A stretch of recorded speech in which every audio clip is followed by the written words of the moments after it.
लीजिए सुनिए प्रेमचंद की लिखी कहानी सुहाग की साड़ी। वाचन समीर गोस्वामी का है। ये कहना भूल है कि दाम्पत्य जीवन के लिए स्त्री पुरुष के स्वभाव में मेल होना आवश्यक है। श्रीमती गौरा और श्रीमान कुंवर रतन सिंह में कोई बात न मिलती थी। गौरा उदार थी, रतन सिंह कौड़ी कौड़ी को दांतों से पकड़ते थे। वो हंसमुख थी, रतन सिंह चिंताशील थे। वो कुल मर्यादा पर जान देती थी, रतन सिंह इसे आडंबर समझते थे। उनके सामाजिक व्यवहार और विचार में भी घोर अंतर था। यहां उदारता की बाजी रतन सिंह के हाथ थी। गौरा को सहभोज से आपत्ति थी, विधवा विवाह से घृणा और अछूतों के प्रश्न से विरोध। रतन सिंह इन सभी व्यवस्थाओं के अनुमोदक थे। राजनीतिक विषयों में ये विभिन्नता और भी जटिल थी। गौरा वर्तमान स्थिति को अटल, अमर, अपरिहार्य समझती थी। इसलिए वो नरम गरम, कांग्रेस, स्वराज, होम रूल सभी से विरक्त थी। कहती, ये मुट्ठी भर पढ़े लिखे आदमी क्या बना लेंगे? चने कहीं भाड़ फोड़ सकते हैं? रतन सिंह पक्के आदर्शवादी थे। राजनीतिक सभा की पहली पंक्तियों में बैठने वाले, कर्म क्षेत्र में सबसे पहले कदम उठाने वाले, स्वदेश विरतधारी और बहिष्कार के पूरे अनुयायी। इतनी विषमताओं पर भी उनका दाम्पत्य जीवन सुखमय था। कभी कभी उनमें मतभेद अवश्य हो जाता था, पर वे समीर के वे झोंके थे जो स्थिर जल को हल्की हल्की लहरों से आभूषित कर देते हैं। वे प्रचंड झोंके नहीं जिनसे सागर विप्लव क्षेत्र बन जाता है। थोड़ी सी सादिच्छा सारी विषमताओं और मतभेदों का प्रतिकार कर देती थी। विदेशी कपड़ों की होलियां जलाई जा रही थी। स्वयंसेवकों के जत्थे भिखारियों की भांति द्वारों पर खड़े हो होकर विलायती कपड़ों की भिक्षा मांगते थे, और ऐसा कदाचित ही कोई द्वार था जहां उन्हें निराश होना पड़ता हो। खद्दर और गाढ़े के दिन फिर गए थे। नयन सुख, नयन दुख, मलमल और तंजेब तनबेद हो गए थे। रतन सिंह ने आकर गौरा से कहा, लाओ अब सब विदेशी कपड़े संदूक से निकाल दो, दे दूं। गौरा, अरे तो इसी घड़ी कोई साइत निकली जाती है, फिर कभी दे देना। रतन, वाह, लोग द्वार पर खड़े कोलाहल मचा रहे हैं और तुम कहती हो फिर कभी दे देना। गौरा, तो ये कुंजी लो, निकाल कर दे दो। मगर ये सब है लड़कों का खेल। घर फूंकने से स्वराज्य न कभी मिला है और न मिलेगा। रतन, मैंने कल ही तो इस विषय पर तुमसे घंटों सिरपच्ची की थी और उस समय तुम मुझसे सहमत हो गई थी। आज तुम फिर वही शंकाएं करने लगी। गौरा, मैं तुम्हारे अप्रसन्न हो जाने के डर से चुप हो गई थी। रतन, अच्छा, शंकाएं फिर कर लेना, इस समय जो करना है वो करो। गौरा, लेकिन मेरे कपड़े तो ना लोगे ना? रतन, सब देने पड़ेंगे। विलायत का एक सूत भी घर में रखना मेरे प्रण को भंग कर देगा। इतने में राम टहल साइस ने बाहर से पुकारा, सरकार, लोग जल्दी बचा रहे हैं। कहते हैं अभी कई मोहल्लों का चक्कर लगाना है। कोई गाढ़े का टुकड़ा हो तो मुझे भी मिल जाए। मैंने भी अपने कपड़े दे दिए। केसर मेहरी कपड़ों की एक गठरी लेकर बाहर जाती हुई दिखाई दी। रतन सिंह ने पूछा, क्या तुम भी अपने कपड़े देने जाती हो? केसर ने लजाते हुए कहा, हां सरकार, जब देश छोड़ रहा है तो मैं कैसे पहनूं। रतन सिंह ने गौरा की ओर आदेशपूर्ण नेत्रों से देखा। अब वो विलंब न कर सकी। लज्जा से सिर झुकाए संदूक खोलकर कपड़े निकालने लगी। एक संदूक खाली हो गया तो उसने दूसरा संदूक खोला। उसमें सबसे ऊपर एक सुंदर रेशमी सूट रखा हुआ था जो कुंवर साहब ने किसी अंग्रेजी कारखाने में सिलाया था। गौरा ने पूछा, क्या सूट भी निकाल दूं? रतन, हां हां, इसे किस दिन के लिए रखोगी? गौरा, यदि मैं ये जानती कि इतनी जल्दी हवा बदलेगी तो कभी ये सूट न बनवाने देती। सारे रुपए खून हो गए। रतन सिंह ने कुछ उत्तर न दिया। तब गौरा ने अपना संदूक खोला और जलन के मारे स्वदेशी विदेशी सभी कपड़े निकाल निकाल कर फेंकने लगी। वो आवेश प्रवाह में आ गई। उनमें कितनी ही बहुमूल्य फैंसी जैकेट और साड़ियां थीं जिन्हें किसी समय पहनकर वो फूली न समाती थी। बाज बाज साड़ियों के लिए तो उसे रतन सिंह से बार बार तकाजे करने पड़े थे, पर इस समय सब की सब आंखों में खटक रही थी। रतन सिंह उसके भावों को ताड़ रहे थे। स्वदेशी कपड़ों का निकाला जाना उन्हें अखर रहा था, पर इस समय चुप रहने ही में कुशल समझते थे। तिस पर भी दो एक बार वाद विवाद की नौबत आ ही गई। एक बनारसी साड़ी के लिए तो वे झगड़ बैठे। उसे गौरा के हाथों से छीन लेना चाहा, पर गौरा ने एक न मानी, निकाल ही फेंका। सहसा संदूक में से एक केसरिया रंग की तंजेब की साड़ी निकल आई, जिस पर पक्के आंचल और पल्ले टके हुए थे। गौरा ने उसे जल्दी से लेकर अपनी गोद में छिपा लिया। रतन सिंह ने पूछा, कैसी साड़ी है? गौरा, कुछ नहीं, तंजेब की साड़ी है, आंचल पक्का है। रतन, तंजेब की है तब तो जरूर ही विलायती होगी, उसे अलग क्यों रख लिया? क्या वो बनारसी साड़ियों से अच्छी है? गौरा, अच्छी तो नहीं है, पर मैं इसे न दूंगी। रतन, वाह, विलायती चीज को मैं न रखने दूंगा, लाओ इधर। गौरा, नहीं, मेरी खातिर से इसे रहने दो। रतन, तुमने मेरी खातिर से एक भी चीज न रखी, मैं क्या तुम्हारी खातिर करूं? गौरा, पैरों पड़ती हूं, जिद न करो। रतन, स्वदेशी साड़ियों में से जो चाहो रख लो, लेकिन इस विलायती चीज को मैं न रखने दूंगा। इसी कपड़े की बदौलत हम गुलाम बने, ये गुलामी का दाग मैं अब नहीं रख सकता, लाओ इधर। गौरा, मैं इसे ना दूंगी, एक बार नहीं 1000 बार कहती हूं कि ना दूंगी। रतन, मैं इसे लेकर छोड़ूंगा, इस गुलामी के पटके को, इस दासत्व के बंधन को किसी तरह न रखूंगा। गौरा, नाहक जिद करते हो। रतन, आखिर तुमको इससे क्यों इतना प्रेम है? गौरा, तुम तो बाल की खाल निकालने लगते हो, इतने कपड़े थोड़े हैं, एक साड़ी रखी ली तो क्या? रतन, तुमने अभी तक इन होलियों का आशय ही नहीं समझा। गौरा, खूब समझती हूं, सब ढोंग है, 4 दिन में जोश ठंडा पड़ जाएगा। रतन, तुम केवल इतना बतला दो कि ये साड़ी तुम्हें क्यों इतनी प्यारी है, तो शायद मैं मान जाऊं। गौरा, ये मेरी सुहाग की साड़ी है। रतन, जरा देर सोचकर, तब तो मैं इसे कभी न रखूंगा। मैं विदेशी वस्त्र को ये शुभ स्थान नहीं दे सकता। इस पवित्र संस्कार का ये अपवित्र स्मृति चिन्ह घर में नहीं रख सकता। मैं इसे सबसे पहले होली की भेंट करूंगा। लोग कितने हतबुद्धि हो गए थे कि ऐसे शुभ कार्यों में भी विदेशी वस्तुओं का व्यवहार करने में संकोच न करते थे। मैं इसे अवश्य होली में दूंगा। गौरा, कैसा हसुगुन मुंह से निकालते हो। रतन, ऐसी सुहाग की साड़ी का घर में रहना ही अशकुन, अमंगल, अनिष्ट और अनर्थ है। गौरा, यों चाहे जबरदस्ती छीन ले जाओ, पर खुशी से न दूंगी। रतन, तो फिर मैं जबरदस्ती ही करूंगा, मजबूरी है। ये कहकर वो लपके कि गौरा के हाथों से साड़ी छीन लूं। गौरा ने उसे मजबूती से पकड़ लिया और रतन सिंह की ओर कातर नेत्रों से देखकर कहा, तुम्हें मेरे सिर की कसम। केसर मेहरी बोली, बहू जी की इच्छा है तो रहने दीजिए। रतन सिंह के बढ़े हुए हाथ रुक गए, मुख मलिन हो गया। उदास होकर बोले, मुझे अपना व्रत तोड़ना पड़ेगा, प्रतिज्ञा पत्र पर झूठे हस्ताक्षर करने पड़ेंगे। खैर, यही सही। शाम हो गई थी। द्वार पर स्वयंसेवक गण शोर मचा रहे थे। कुंवर साहब, जल्दी आइए, श्रीमती जी से भी कह दीजिए हमारी प्रार्थना स्वीकार करें, बहुत देर हो रही है।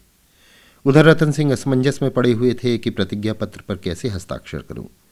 विदेशी वस्त्र घर में रखकर स्वदेशी व्रत का पालन क्यों कर होगा। आगे कदम बढ़ा चुका हूं, पीछे नहीं हट सकता, लेकिन प्रतिज्ञा का अक्षरशः पालन करना अभीष्ट भी तो नहीं, केवल उसके आशय पर लक्ष्य रहना चाहिए। इस विचार से मुझे प्रतिज्ञा पत्र पर हस्ताक्षर करने का पूरा अधिकार है। त्रिया हट के सामने किसी की नहीं चलती। यूँ चाहूं तो एक ताने में काम निकल सकता है, पर उसे बहुत दुख होगा। बड़ी भावुक है, उसके भावों का आदर करना मेरा कर्तव्य है। गौरा भी चिंता में डूबी हुई थी। सुहाग की साड़ी सुहाग का चिन्ह है, उसे आग, कितने अशकुन की बात है। ये कभी कभी बालकों की भांति जिद करने लगते हैं, अपनी धुन में किसी की सुनते नहीं, बिगड़ते हैं तो मानो मुंह ही नहीं सीधा होता। लेकिन वे बेचारे भी तो अपने सिद्धांतों से मजबूर हैं। झूठ से उन्हें घृणा है। प्रतिज्ञा पत्र पर झूठी स्वीकृति लिखनी पड़ेगी। उनकी आत्मा को बड़ा दुख होगा, घोर धर्म संकट में पड़े होंगे।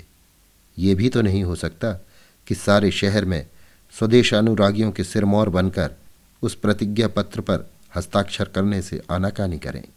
कहीं मुंह दिखाने को जगह न रहेगी, लोग समझेंगे बना हुआ है, पर शकुन की चीज कैसे दूं? इतने में उसने राम टहल साइस को सिर पर कपड़ों का गट्ठर लिए बाहर जाते देखा। केसर मेहरी भी एक गट्ठर सिर पर रखे हुई थी। पीछे पीछे रतन सिंह हाथ में प्रतिज्ञा पत्र लिए जा रहे थे। उनके चेहरे पर ग्लानि की झलक थी, जैसे कोई सच्चा आदमी झूठी गवाही देने जा रहा हो। गौरा की ओर देखकर उन्होंने आंखें फेर लीं और चाहा कि उसकी निगाह बचाकर निकल जाऊं। गौरा को ऐसा जान पड़ा कि उनकी आंखें डबडबाई हुई हैं। वो राह रोक कर बोली, जरा सुनते जाओ। रतन, जाने दो, दिख ना करो, लोग बाहर खड़े हैं। उन्होंने चाहा कि पत्र को छिपा लूं, पर गौरा ने उनके हाथ से छीन लिया। उसे गौर से पढ़ा और एक क्षण चिंता मग्न रहने के बाद बोली, वो साड़ी भी लेते जाओ। रतन, रहने दो, अब तो मैंने झूठ लिख ही दिया। गौरा, मैं क्या जानती थी कि तुम ऐसी कड़ी प्रतिज्ञा कर रहे हो? रतन, ये तो मैं तुमसे पहले कह चुका था।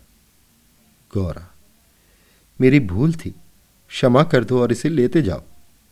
रतन, जब तुम इसे देना अशकुन समझती हो तो रहने दो। तुम्हारी खातिर थोड़ा सा झूठ बोलने में मुझे कोई आपत्ति नहीं है। गौरा, नहीं, लेते जाओ। अमंगल के भय से तुम्हारी आत्मा का हनन नहीं करना चाहती। ये कहकर उसने अपनी सुहाग की साड़ी उठाकर पति के हाथों में रख दी। रतन ने देखा, गौरा के चेहरे पर एक रंग आता है, एक रंग जाता है, जैसे कोई रोगी अंतरस्थ विषम वेदना को दबाने की चेष्टा कर रहा हो। उन्हें अपनी अहृदयता पर लज्जा आई। हाँ, केवल अपने सिद्धांत की रक्षा के लिए, अपनी आत्मा के सम्मान के लिए मैं इस देवी के भावों का वध कर रहा हूं। यह अत्याचार है। साड़ी गौरा को देकर बोले, तुम इसे रख लो, मैं प्रतिज्ञा पत्र को फाड़े डालता हूं। गौरा ने दृढ़ता से कहा, तुम ना ले जाओगे तो मैं खुद जाकर दे आऊंगी। रतन सिंह विवश हो गए, साड़ी ली और बाहर चले आए। उसी दिन से गौरा के हृदय पर एक बोझ सा रहने लगा। वो दिल बहलाने के लिए नाना उपाय करती, जलसों में भाग लेती, सैर करने जाती, मनोरंजक पुस्तकें पढ़ती, यहाँ तक कि कई बार नियम के विरुद्ध थिएटरों में भी गई। किसी प्रकार की अमंगल कल्पना को शांत करना चाहती थी, पर यह आशंका एक मेघमंडल की भांति उसके हृदय पर छाई रहती थी। जब एक पूरा महीना गुजर गया और उसकी मानसिक वेदना दिनों दिन बढ़ती ही गई, तो कुंवर साहब ने उसे कुछ दिनों के लिए अपने इलाके पर ले जाने का निश्चय किया। उसका मन उन्हें उनके आदर्श प्रेम का नित्य तिरस्कार किया करता था। वो अक्सर देहातों में प्रचार का काम करने जाया करते थे, पर अब अपने गांव से बाहर न जाते, या जाते तो संध्या तक जरूर लौट आते। उनकी एक दिन की देर, उनका साधारण सिरदर्द और जुकाम उसे अव्यवस्थित कर देते थे। वो बहुधा बुरे स्वप्न देखा करती। किसी अनिष्ट के काल्पनिक अस्तित्व की छाया उसे अपने चारों ओर मंडराती हुई प्रतीत होती थी। वो तो देहात में पड़ी आशंकाओं की कठपुतली बनी हुई थी। इधर उसकी सुहाग की साड़ी स्वदेश प्रेम की वेदी पर भस्म होकर ऋषि प्रदायनी भभूत बनी हुई थी। दूसरे महीने के अंत में रतन सिंह उसे लेकर लौट आए। गौरा को वापस आए 3-4 दिन हो चुके थे, पर असबाब के संभालने और नियत स्थान पर रखने में वो इतनी व्यस्त रही कि घर से बाहर न निकल सकी थी। कारण ये था कि केसर मेहरी उसके जाने के दूसरे ही दिन छोड़कर चली गई थी और अभी उतनी चतुर दूसरी मेहरी मिली न थी। कुंवर साहब का साइस राम टहल भी छोड़ गया था। बेचारे कोचवान को साइस का भी काम करना पड़ता था। संध्या का समय था। गौरा बरामदे में बैठी आकाश की ओर एकटक होकर ताक रही थी। चिंताग्रस्त प्राणियों का एकमात्र यही अवलंब है। सहसा रतन सिंह ने आकर कहा, चलो आज तुम्हें स्वदेशी बाजार की सैर करा लावें। ये मेरा प्रस्ताव था, पर 4 दिन यहां आए हो गए, उधर जाने का अवकाश ही न मिला। गौरा, मेरा तो जाने को जी नहीं चाहता, यहीं बैठकर कुछ बातें करो। रतन, नहीं, चलो देख आवे, 1 घंटे में लौट आवेंगे। अंत में गौरा राजी हो गई। इधर महीनों से बाहर न निकली थी। आज उसे चारों तरफ एक विचित्र शोभा दिखाई दी। बाजार कभी इतनी रौनक पर न था। वो स्वदेशी बाजार में पहुंची तो जुलाहों और कोरियों को अपनी अपनी दुकानें सजाए बैठे देखा। सहसा एक वृद्ध कोरी ने आकर रतन सिंह को सलाम किया। रतन सिंह चौंक कर बोले, राम टहल, तुम अब कहाँ हो? राम टहल का चेहरा श्री संपन्न था। उसके अंग अंग से आत्मसम्मान की आभा झलक रही थी। आंखों में गौरव ज्योति थी। रतन सिंह को कभी अनुमान न हुआ था कि अस्तबल साफ करने वाला बुढ़ा राम टहल इतना सौम्य, इतना भद्र पुरुष है। वो बोला, सरकार, अब तो अपना कारोबार करता हूं। जब से आपकी गुलामी छोड़ी तब से अपने काम में लग गया। आप लोगों की निगाह हम गरीबों पर हो गई, हमारा भी गुजर हो रहा है। नहीं तो आप जानते ही हैं कि किस हालत में पड़ा हुआ था। जात का कोरी हूं, पर पापी पेट के लिए चमार बन गया था। रतन, तो भाई अब मुंह मीठा कराओ। ये बाजार लगाने की मेरी ही सलाह थी, बिक्री तो अच्छी होती है। राम टहल, हाँ सरकार, आजकल खूब बिक्री हो रही है। माल हाथों हाथ उड़ जाता है। यहाँ बैठते हुए 1 महीना हो गया, पर आपकी कृपा से लोगों के 4 पैसे थे, वे बेबाक हो गए। भगवान की दया से रूखा सूखा भोजन भी दोनों समय मिल जाता है, और क्या चाहिए। मालकिन की सुहाग की साड़ी का होली में आना कहिए और बाजार का चमकना कहिए। लोगों ने कहा, जब इतने बड़े आदमी होकर ऐसे शकुन की चीज़ की परवाह नहीं करते तो फिर हम विदेशी कपड़े क्यों रखें। जिस दिन होली जली है उसके 2-3 दिन पहले ही सरकार इलाके पर चले गए थे। उसके पहले भी सरकार कई दिनों तक घर में बहुत कम निकलते थे। मैं तो यही कहूँगा कि ये सारी माया उसी सुहाग की साड़ी की है। इतने में एक अधेड़ स्त्री गौरा के सामने आकर बोली, बहू जी, मुझे भूल तो नहीं गई? गौरा ने सिर उठाया तो सामने केसर मेहरी खड़ी थी। वो सुंदर साड़ी पहने हुए थी, हाथ पांव में मामूली गहने भी थे, चेहरा खिला हुआ था। स्वाधीन जीवन का गौरव एक एक भाव से प्रस्फुटित हो रहा था। गौरा ने कहा, इतनी जल्दी भूल जाऊंगी? अब कहाँ हो? हमें लौटने भी ना दिया, बीच में ही उड़ भागी। केसर, क्या करूं सरकार, अपना काम चलते देखकर सब्र न हो सका। जब तक रोजगार न चलता था तब तक लाचारी थी। पेट के लिए सेवा टहल कर्म कुकर्म सब ही करना पड़ता था। पर अब आप लोगों की दया से हमारे भी दिन लौटे हैं। अब दूसरा काम नहीं किया जाता। अगर बाजार का यही रंग रहा तो अपनी कमाई खाए न चुकेगी। ये सब आपकी साड़ी की महिमा है। उसकी बदौलत हम गरीबों के कितने ही घर बस गए। 1 महीना पहले इन दुकान वालों में से किसी को रोटियों का ठिकाना न था। कोई साइसी करता था, कोई तासे बजाता था। यहाँ तक कि कई आदमी मेहतर का काम करते थे, कितने ही भीख मांगते थे। अब सब अपने धंधे में लग गए हैं।